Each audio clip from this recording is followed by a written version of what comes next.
Jamie Raskin just asked the question Republicans can't answer. When it comes to Jeffrey Epstein, who are they protecting? Ranking members recognized for an opening statement. And thank you, Mr. Chairman. And thank you to the distinguished gentleman for his statement. I'm pleased we're marking up the Bipartisan Trafficking Survivors Relief Act, a bill which is going to provide relief to victims and survivors of human trafficking who themselves have been unjustly targeted and criminalized as a result of their involvement in trafficking as victims. We've been pushing for nearly a decade to make this relief available at the federal level, and I'm delighted that we're able to work together on a bipartisan basis, and I look forward to its swift passage. But America, Mr. Chairman, is going to be wondering how we can pass a bill today called the Trafficking Survivors Relief Act when we turn a blind eye and a cold shoulder to the trafficking survivors who came to Washington, D.C. last week to demand the complete, comprehensive release of the Epstein files. It's not going to make any sense to America. In fact, it's going to look like we're trying to cover up for the cover-up that's taking place of the Epstein files. You know, the administration moved unilaterally to get Ghislaine Maxwell, Jeffrey Epstein's co-conspirator, partner in sex crime, moved from her prison in Florida to a minimum security prison nicknamed Club Fed in Texas. This shocked the Epstein survivors who came to Washington last week and said this blatantly preferential treatment of Maxwell, which may border on witness tampering, was, quote, the justice system failing victims right before our eyes.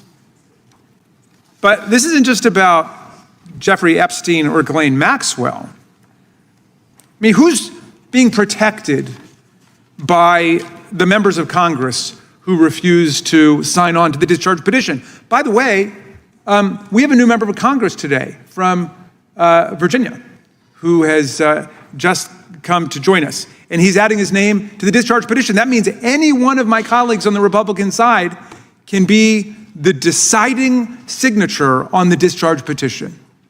You can take a stand and be a profile on courage, at least in standing up against Donald Trump. It's not really a profile on political courage because the vast majority of the American people want to see it. But I guess these days standing up against Donald Trump is what qualifies as political courage in Lincoln's party.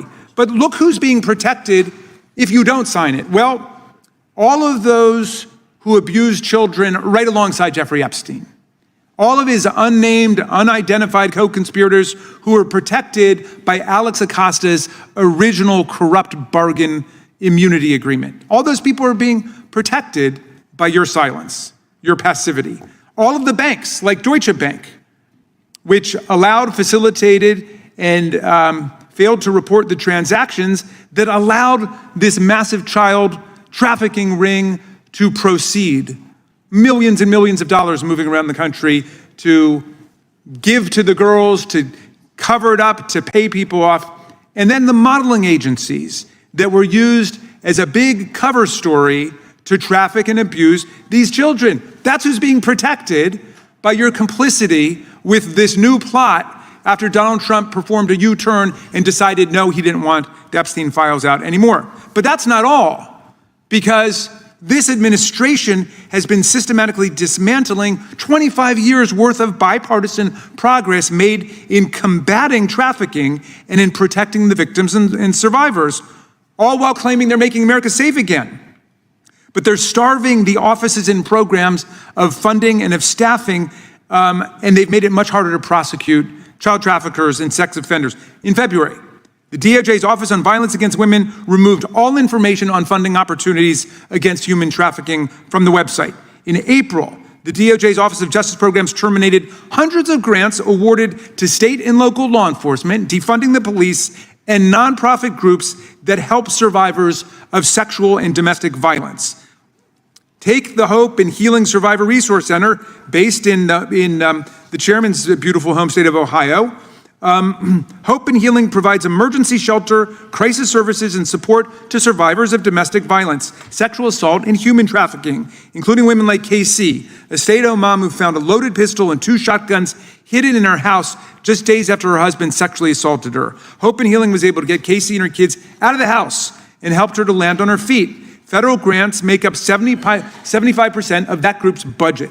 Losing that funding would force Hope and Healing to fire their staff, including court advocates who help survivors navigate the legal system. This is going on throughout the federal government. They are gutting the anti-human trafficking programs. So leaving aside all of the political finger pointing back and forth and who got there first to denounce child sex trafficking and so on, let's leave that to the side. Why don't we get together and say that we are going to work together to restore all of the funding and all the programs that have been gutted by the Trump administration so far. And we'll have more to say about exactly how that's happening. I'm glad to see Congress is going to act to support victims and survivors in this bill. I urge my colleagues to support it, but I would also encourage all of our colleagues across the aisle to join committee Democrats to ensure that the federal government is doing whatever it can to empower the survivors and the victims of sex trafficking. I yield back. When Jamie Raskin speaks in this hearing, he isn't just arguing a point. He's exposing a contradiction that cuts to the heart of how power in Washington works. He asks a devastatingly simple question: who's being protected by refusing to release the Epstein files? And that question carries more weight than most people realize. Here's why it matters. The Epstein case was never just about one man. It was about the network around him, the bankers who moved his money, the institutions that looked the other way, the agencies that gave him cover, and the powerful figures who were protected by silence. Epstein operated in plain sight for decades, and he got away with it not because nobody knew, but because too many people in positions of authority chose not to act. So when survivors traveled to Washington last week, their demand wasn't complicated. They weren't asking for special treatment. They weren't asking for political favors. They were asking for transparency, for the complete release of files that could finally expose who else was involved and who enabled Epstein's crimes. Epstein operated in plain sight for decades, and he got away with it not because nobody knew, but because too many people in positions of authority chose not to act. So when survivors traveled to Washington last week, their demand wasn't complicated. They weren't asking for special treatment. They weren't asking for political favors. They were asking for transparency, for the complete release of files that could finally expose who else was involved and who enabled Epstein's crimes. Yet instead of swift action, what they saw was Congress hesitating, lawmakers finding excuses, and some outright refusing to move forward. Raskin's frustration is clear. How can you, on one hand, pass a bill called the Trafficking Survivors Relief Act, a bill meant to support victims, and then, in the same breath, deny survivors the very truth they've been pleading for? To a lot of Americans, it looks like lawmakers are trying to cover up the cover-up. And for the survivors who testified that Maxwell's lenient treatment felt like witness tampering, it's a slap in the face. Now, let's pull back even further. This debate isn't only about Epstein and Maxwell. It's about whether Congress is willing to confront the uncomfortable reality that systems designed to protect the vulnerable often bend to protect the powerful. Banks like Deutsche Bank facilitated Epstein's transactions. Modeling agencies provided him a cover. Political figures were granted immunity deals.